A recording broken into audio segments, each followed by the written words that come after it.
So about a week ago, I played through Bioshock for the first time in over 14 years, and my god, there is so much more to this game than I thought. Its gameplay mechanics, its art style, it's all perfect. But to me, it's Bioshock's story, its world, its themes and symbolism that put it a cut above all others. But this is by no means a rare opinion. Bioshock has always been considered a smart game with a deeply layered story. It's just that after playing it recently, the depth of this depth finally dawned on me. I realized just how much of this game went over my head when I played it as a teenager. Sure, I knew about the references to Ayn Rand and her philosophy of objectivism, but that's hardly what I would say the game is about. At its core, Bioshock is about free will, control, or lack thereof. To show this, I'm going to do things in a way that I think you'll enjoy. Let's do this the slower, but more entertaining way. Let's start at the beginning of the game as if we're playing together. And as the brilliant pacing of the game illuminates its story and world, we can relate our discoveries to this theme of control and free will in the way the game intended us to. Look, Mr. Bubbles, it's an angel. It is 1960, and we are playing as a character named Jack. He never speaks, and every cutscene we spend in his point of view, meaning we never see him. All we know is his name. They told me, son, you're special. You were born to do great things. So we begin the game locked into a cutscene. We can't move our screen to look around the environment at all. We are locked in place.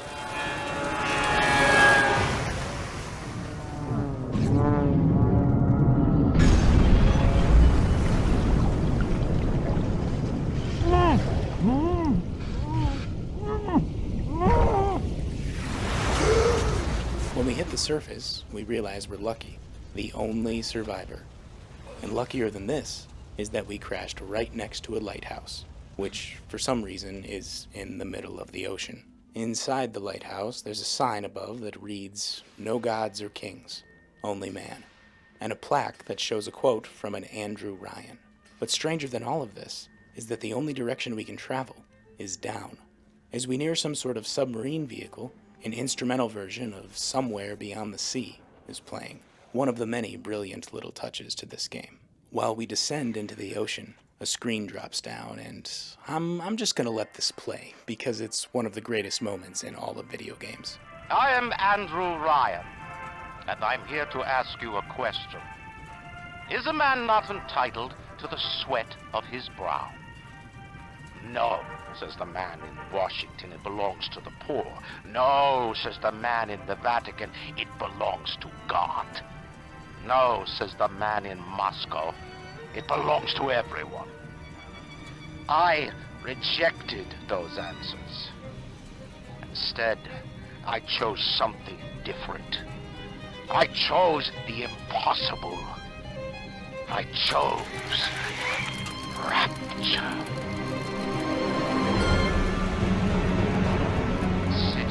The artist would not fear the censor, where the scientist would not be bound by petty morality, where the great would not be constrained by the small.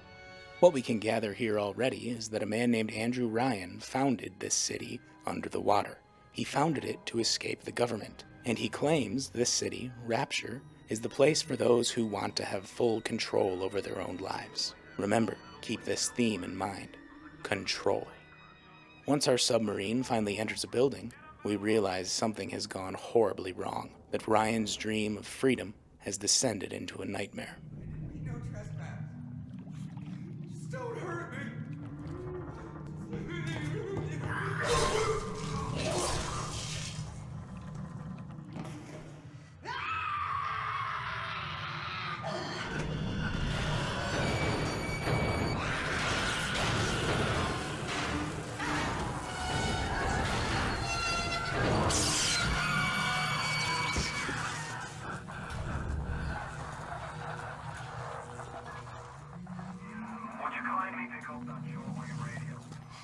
A voice, known only by the name Atlas, asks us to pick up the radio from the wall. This action essentially begins the game. Would you kindly find a crowbar or something? The voice of Atlas on this radio is what will guide us through all of the hazards of Rapture to come. And there is no shortage of hazards. Of all the citizens of Rapture who still survive, which there aren't many, most have been reduced to what Atlas refers to as splicers. You'll be no better off with Metal Daddy, little fish. Once farther into this flooding maze, Atlas instructs us to inject some sort of potion. This is called Atom. It's a powerful chemical that alters human DNA and grants the user with plasmids, which are seemingly supernatural powers. The sort of plasmids that Atom can grant can be anything from shooting lightning bolts from their hands to hypnotizing an enemy into fighting against their own side.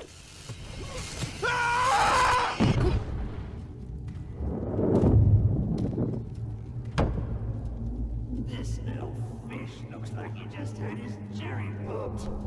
Wonder if he's still got some Atom. We learn that this drug, Atom, is what these splicers are after. They have spliced their genetic code with this Atom substance to such an extreme, they've become beyond addicted to it. Plasmids changed everything.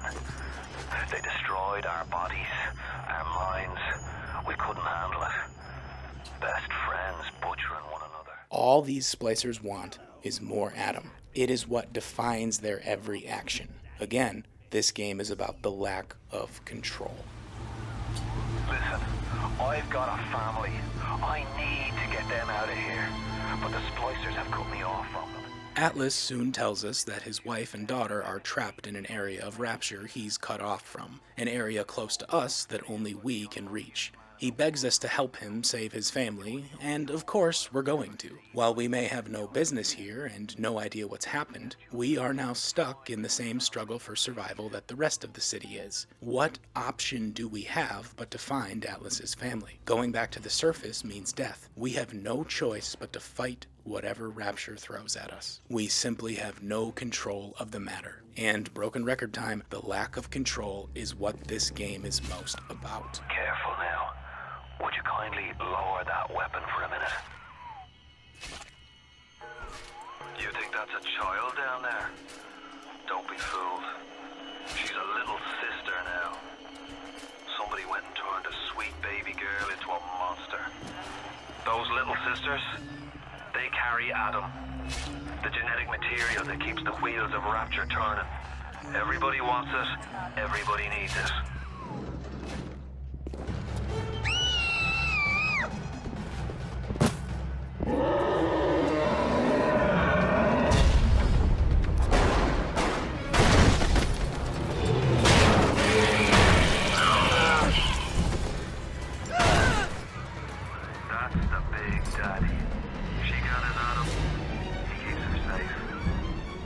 There is a great irony to Rapture and its citizens. These splicers were once people who came to Rapture for the promise of freedom and choice, for full control over their lives. But now, it seems that everyone left in Rapture has been robbed of the one thing the city promised. Rapture is a city of slaves. It's a little one. Here's your chance to get some Atom. We see that Big Daddy die, meaning the little sister is now defenseless. Atlas tells us to sacrifice the girl so we can harvest her Atom. She's possessed, she's long gone, mentally anyways, so what's the harm? But a strange woman appears above us, Dr. Tenenbaum. She wants to save the little sister. She claims we don't have to kill these girls, but that they can be freed from this possession. But this is an RPG game, sort of. We must rank up our character. We must make Jack stronger if we want to compete with the enemies to come, especially if playing the game on hard, which I recommend, by the way. It makes for a much scarier and more challenging and effective experience. For us to grow our powers, though, we must hunt these little sisters. And after defeating the big daddies that guard them, we must decide. Do we kill the little girls and take all their Atom, thus making us more powerful? Or free them from whatever it is that possesses them, giving us much less Atom, but allowing the girls to survive? These are the only moments where the game offers us a choice. In everything else, we have no control. Even our path to finding Atlas's family is out of our control. Right as we are about to enter the section of the city they're hiding in, our route is cut off by Andrew Ryan, who, yeah, as it turns out, is very much still alive. Worse, he's still in command of the city's infrastructure, and even governs the actions of the splicers by manipulating pheromones in the air. In the end, all that matters to me, and all that matters to you, is the nature of things. This man, Andrew Ryan, and his ideas are a reference to author Ayn Rand and her philosophy of objectivism. Forgive me here, but I need to go on a tangent, and forgive me again because it's not even close to the last one.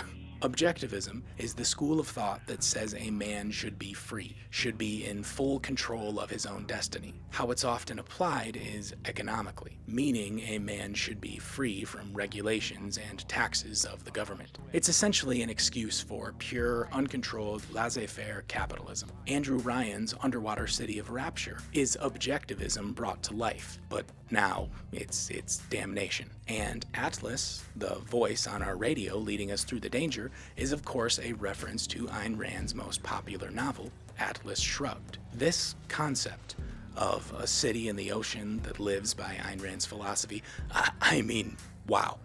The City of Rapture is an incredibly unique idea, especially when paired with the Art Deco style that sprawls throughout. Ken Levine has said that he got this inspiration for the Art Deco style while visiting the Chrysler Building, but I don't think he's ever said where he got the inspiration for the idea of Rapture itself.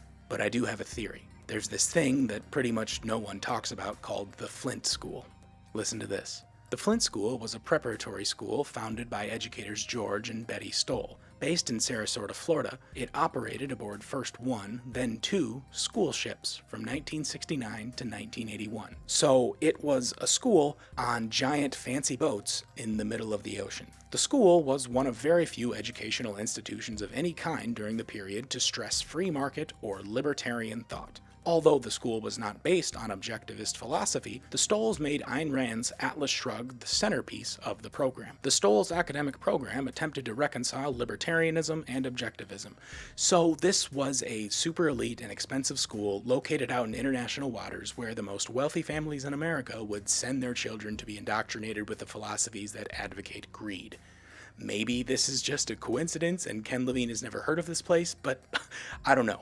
I'd bet on him knowing someone who went there or at least knowing of its existence. Okay, but real life is boring. Let's get back to the shooting and bludgeoning. Since Ryan has blocked the quickest path to Atlas's family, we're forced to take another route through a medical research facility.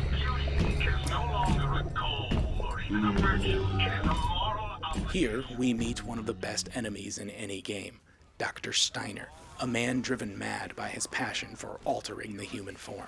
Rapture may have already made strides in altering human genetics, but the cherry on top of the ruining natural human sundae is Steiner and his disgusting projects of vanity. I want to make them beautiful, but they always turn out wrong. That one too fat. This one too tall. This one too symmetrical. And now, what's this, guys? An intruder. He's ugly. Ugly! Ugly! Ugly! Despite the good doctor's work, all that remains in Rapture is ugliness. Around every corner are clues to the suffering that has just occurred. For instance, we come across a prostitute who's been brutally murdered. Through an audio log, which are how the player learns most of the backstory information I'll be giving in this video, we learn that before she was killed, she was forced to give away her only child, a newborn. This also lends to the theme of control in more ways than you know. We can also find an audio tape of a mother and father begging to know what's happened to their missing daughter. They say in the tape that if anybody finds their daughter, please return to them, and they give an address. Well, if we go to their apartment, we find that the parents have killed themselves. Lovely. It took a lot to make Rapture this horrific, though. In fact, at first, Ryan's dream appeared to have come true. Rapture thrived and the people were happy. But with so much wealth to be made, greed quickly steered a dangerous course. A massive wealth divide festered. The rich went into their penthouses and the poor went hungry. Then the drug Adam hit the streets and its addiction ran rampant, which only exacerbated everything else. But objectivist Andrew Ryan's leadership demanded absolutely no charity. He saw all forms of helping or handouts as the strategies of what he called parasites. In Ryan's mind, if a man is in full control of his life, then he should be entitled to not only all the resulting rewards, but also all the punishments. If you couldn't work enough to afford food, then you didn't eat. But some men in Rapture disagreed with this. Some men, such as businessman Frank Fontaine, tried to help by building poorhouses and feeding the poor, but Ryan swept Fontaine away with ease. It was Atlas, the man we now listen to on the radio, who made most of the progress on this front. When the poverty problem turned dire, Atlas sprung onto the scene and began giving to the poor. To Ryan, Atlas was just another parasite, a dangerous revolutionary who could destroy everything. But to the people, Atlas was a hero. He continued and added on to all of Fontaine's past charity work. He established bread lines and soup kitchens and built shelters. But most importantly, Atlas organized protest. He rallied the masses against Ryan, only adding to Ryan's paranoia of him. To Ryan, it seemed as if an army of pitchfork-wielding deconstructionists were right outside his door. Ryan felt he had no choice but to crack down on all those he deemed parasites. Ryan claimed to value individual freedom over everything else, but soon he was imprisoning and killing in the name of it. He became a tyrant, the exact thing he created Rapture to avoid. Ryan wanted Rapture to be about everyone being in control, but it inevitably led to Ryan being in control of everyone. Ryan's attacks on Atlas sympathizers only created more backlash. A violent, city-destroying civil war was the result, thus solidifying Rapture's sinking. Presently, this civil war in Rapture has rendered political sides meaningless. Andrew Ryan still has control of the city, but it's not a city anymore.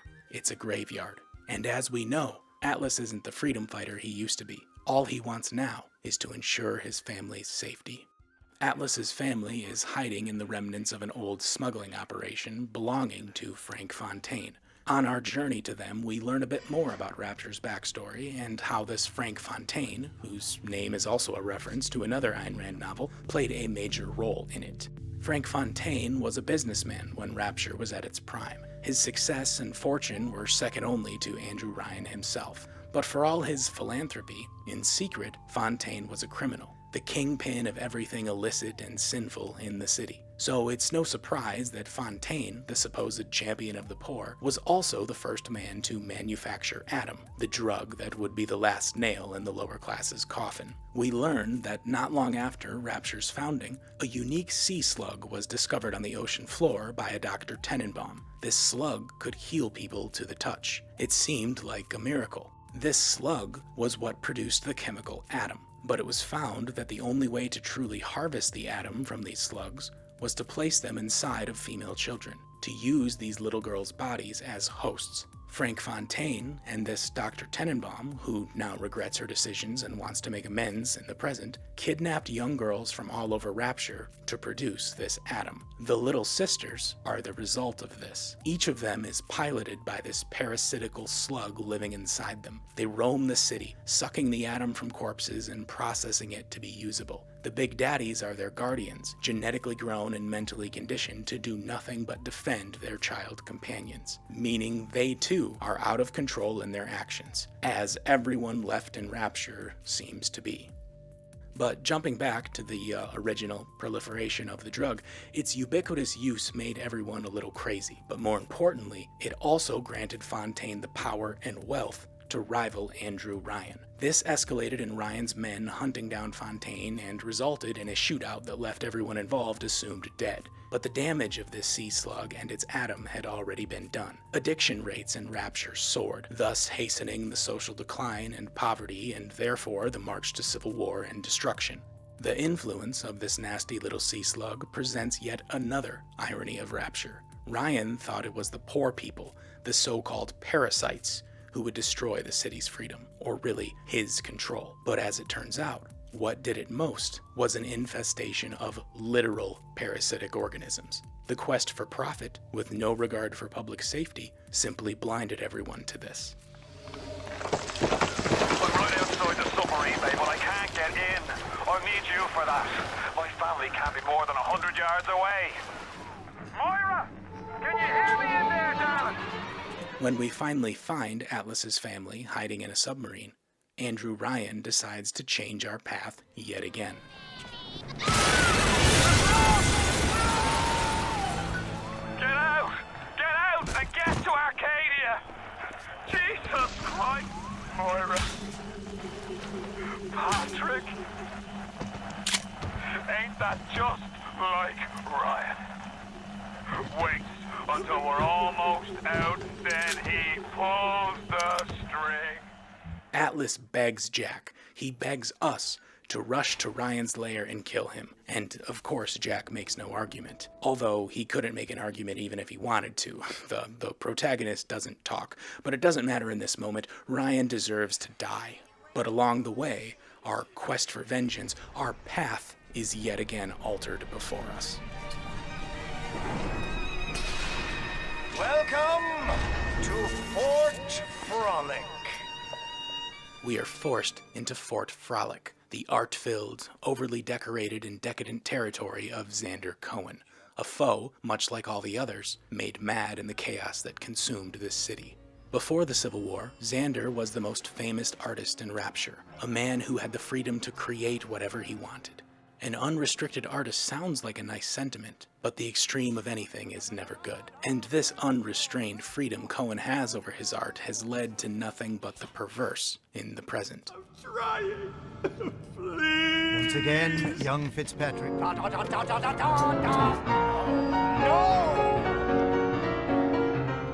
Oh, God, you sick fuck, let me out of there! These splicers are forced to perform in Cohen's sick works of art, leaving them yet again with no control of their own fate. Those shot or blown up by Cohen are the lucky ones. Many others are cocooned in plaster, with every ounce of their free will and humanity stolen as they're made into sculptures, into physical objects, unable to even move. The theme of the lack of control couldn't be any more apparent. Also, quick side note, and I mean it will actually be quick, this could be a reference to Martin Scorsese's art film After Hours, both aesthetically and thematically.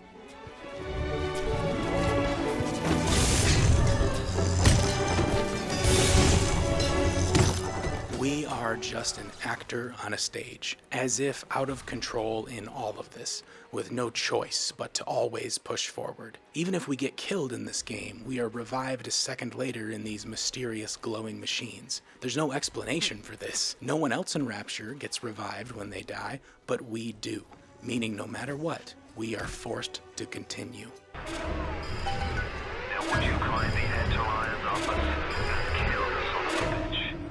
It's time to finish this. We finally arrive at Andrew Ryan's lair, hoping to avenge the deaths of Atlas's family. Ryan's office is tucked in a massive geothermal plant that powers all of Rapture. In the same way the slugs on the ocean floor are parasites to the humans of Rapture, stealing their energy, Rapture is like one big parasite atop the ocean floor, stealing energy from the volcanic vents below.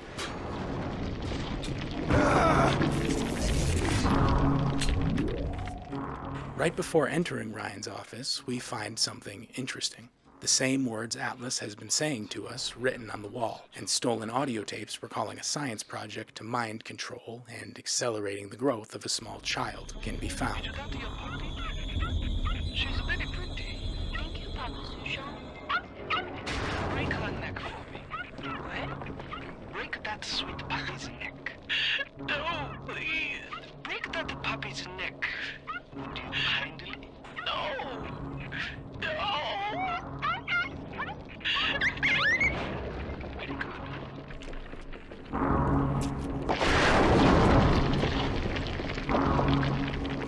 The assassin has overcome my final defense, and now he's come to murder me. In the end, what separates a man from a slave?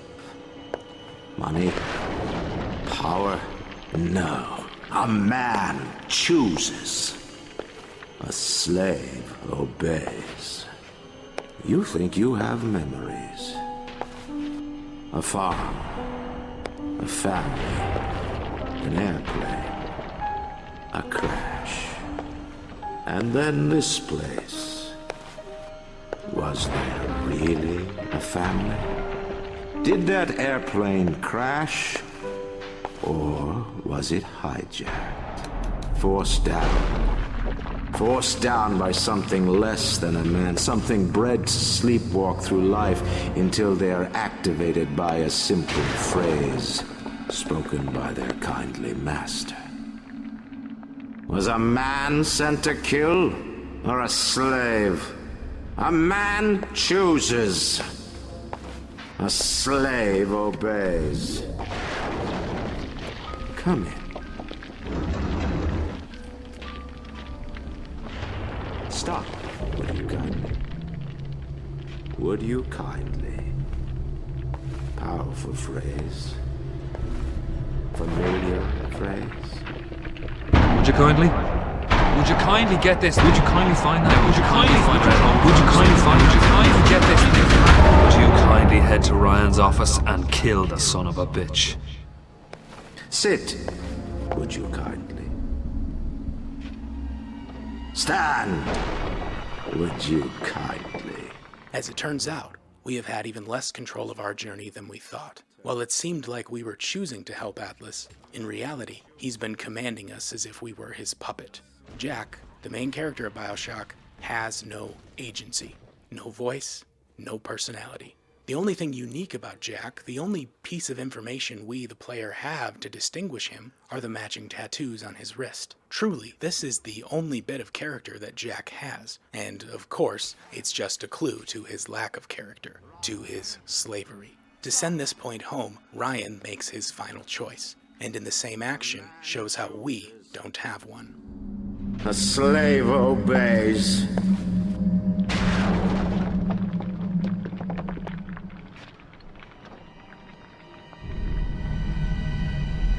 Kill!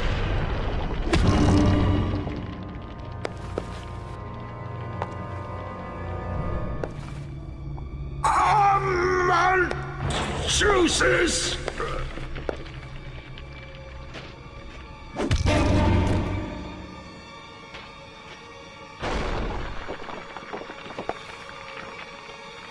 A slave obeys!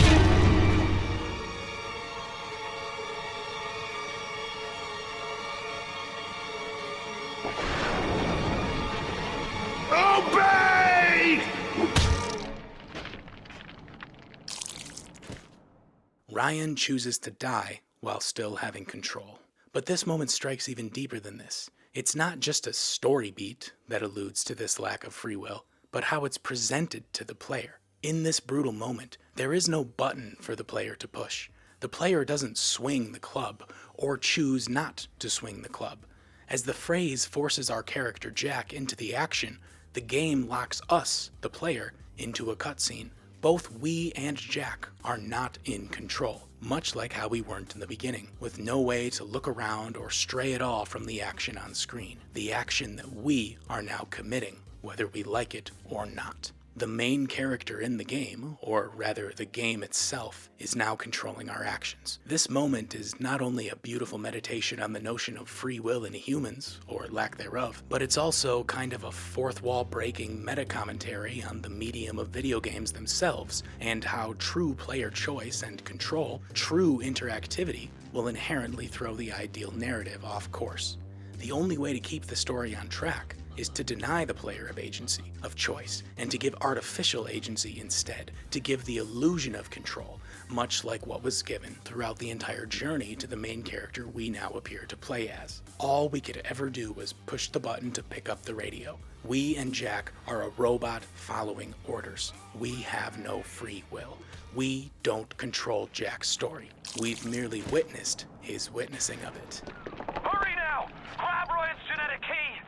Now would you kindly put it in that goddamn machine? Right before dying, Ryan set Rapture to self-destruct. He'd rather destroy his creation than let some deconstructionist have his way with it. But before the building can explode, Atlas comes back over the radio and commands us to take Ryan's DNA access card to Rapture's network computer and give all the control to him. We do so without resistance because we have no choice.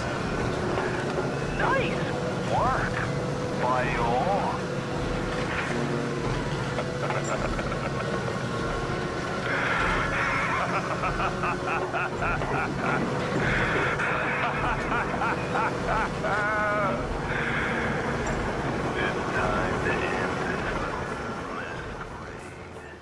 Atlas isn't who he claims to be. Atlas, the champion of the poor, the populace rallying against the tyrant, isn't real.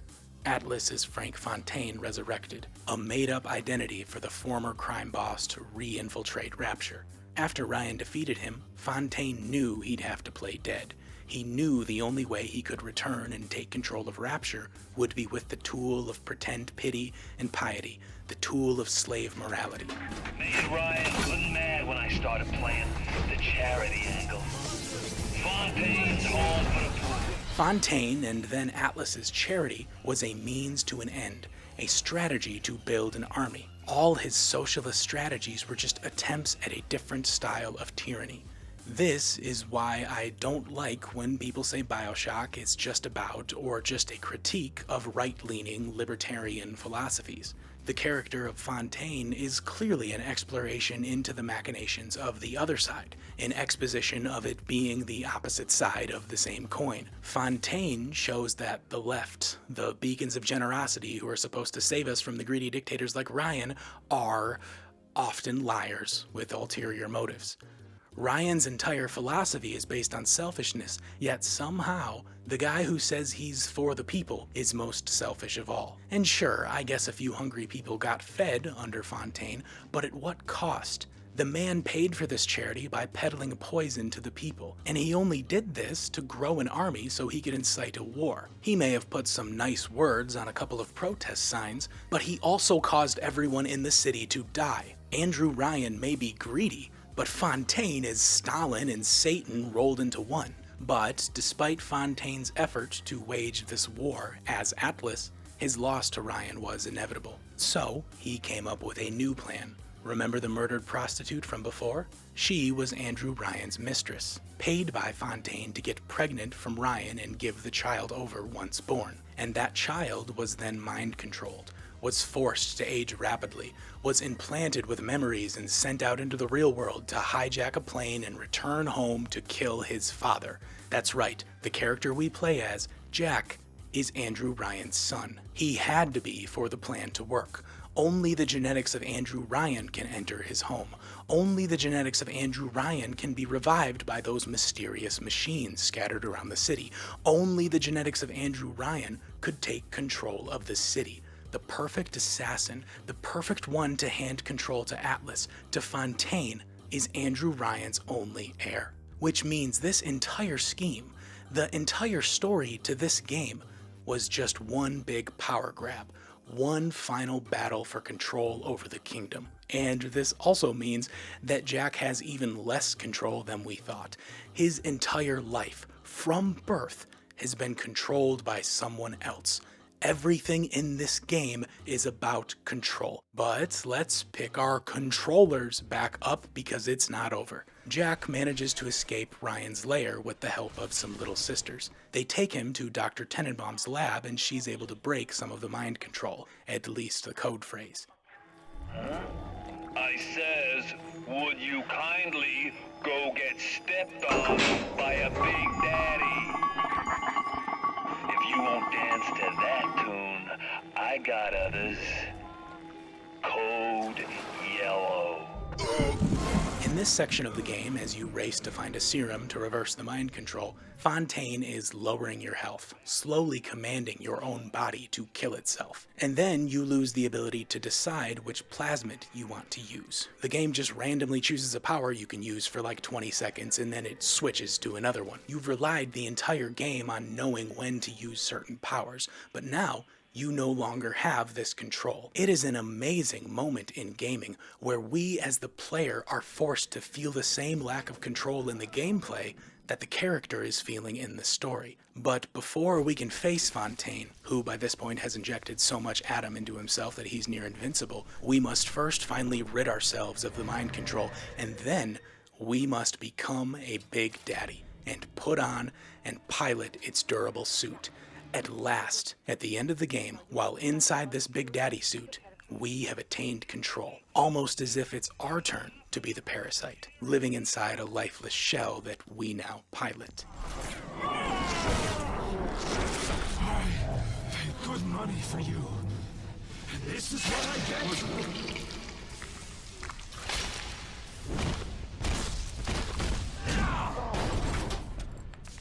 I had you built, and now... After a long battle, and with the help of the Little Sisters, we finally defeat Fontaine.